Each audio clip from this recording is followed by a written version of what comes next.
fenkat dëgg mooy koo xam ne li mu waxoon daaw ak li mu wax ren bokkuñu boo di tegalee ñëpp rus xoolal ma lii. tey bu Ousmane Sonko nii. Birame Souleye kii nu mu tëddi. Bassirou Diomaye Faye la. te ñi informé ñëpp xam nañ ni mooy choix. Diomaye da xam nga ni Diomaye mosut a nekk candidat Sonko quand même. waaw loolu xam nga koy wax de. non amul ñu koy wax c'est de l'histoire. ci moom ñëpp xam nañ lay fenn la Cheikh Bara Ndiaye waxoon rek mooy dëgg su solee costume bu bees fen bu bees. Diomaye mosut a Sonko bu pexeem sotti woon moom day nekk candidat Karim Wade nekk candidat ñu pousse élection yi.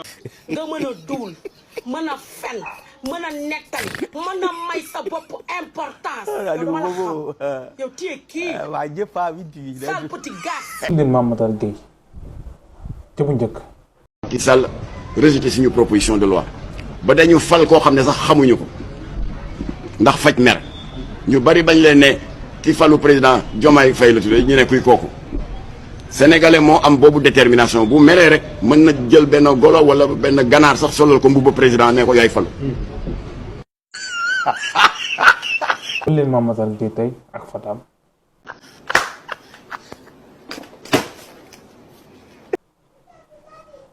Mame Matar Gueye daal dafa mel ni Sonko mu ngay déranger. maa nga ànd ak Mimi Touré dem ne day wax ju jàmm waxul wax ju jàmm day transhumé.